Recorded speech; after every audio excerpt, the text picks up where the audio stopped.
I've been working with them for probably at this point about six months, and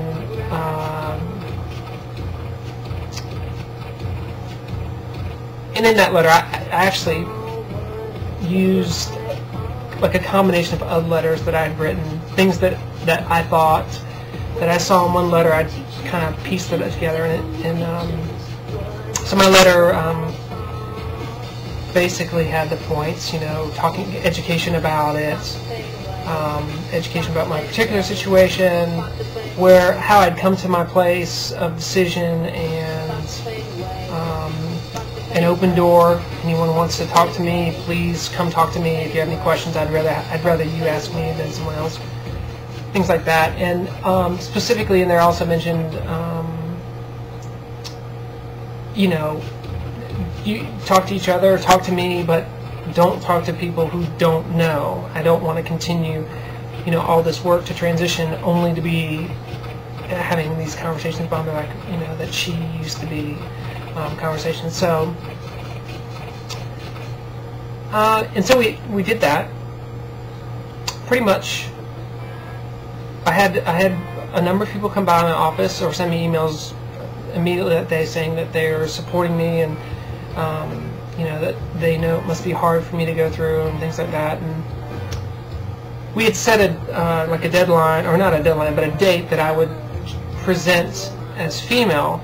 It was like 2 weeks from that meeting, I think, and basically it was a time for people to adjust and ask questions and that sort of thing, and then I would start dressing differently, and then my body would continue to make changes, and my appearance would continue to change. So 2 weeks later, just started wearing the clothes that I had been normally wearing, which were kind of androgynous anyway, not really necessarily presenting female, but they were androgynous, and they were all women's clothes, but kind of middle of the road stuff that I wore for probably 6 months during my transition. And then that was it. Nobody said anything. And I got he'd and she'd and all that stuff, and it was nothing spectacular there. But basically, no one asked me any questions after that first day. No one even brought it up, really. Well, one thing we didn't do was we didn't notify our customers, and I wasn't involved in that decision directly. That was probably a decision that the owners made.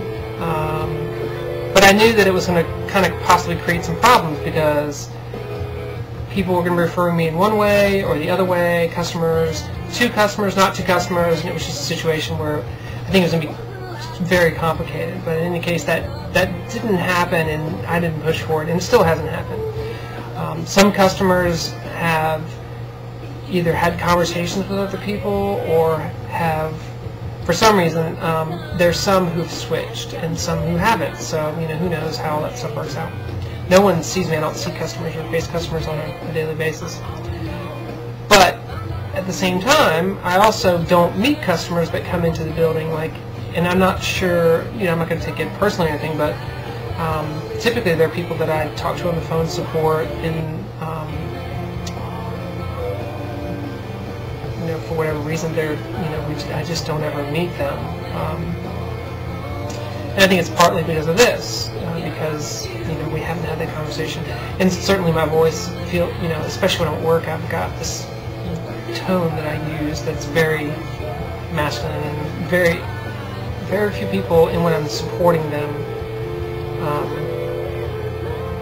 identify my voice as female. Not that many people do anyway, but even less at work.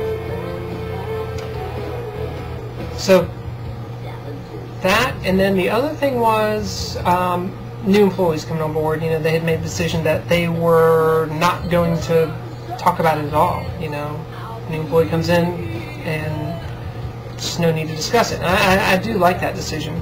The problem is when new employees come into the environment where some employees are still referring to me as he, sooner or later is going to lead to questions, and questions are going to lead to conversations, and conversations are taking place with people who have not ever talk to me about it. And at that point, I kind of wish that they'd at least have my emails or something like that. Or if we'd instructed employees to say, look, if someone's asking you, you should say this.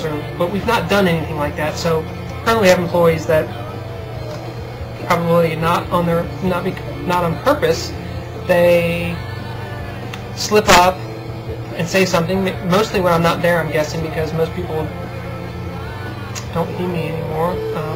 But so I'm not there, they slip up and say it. Then they're questioned by the new employees, and then they don't know what to say, you know.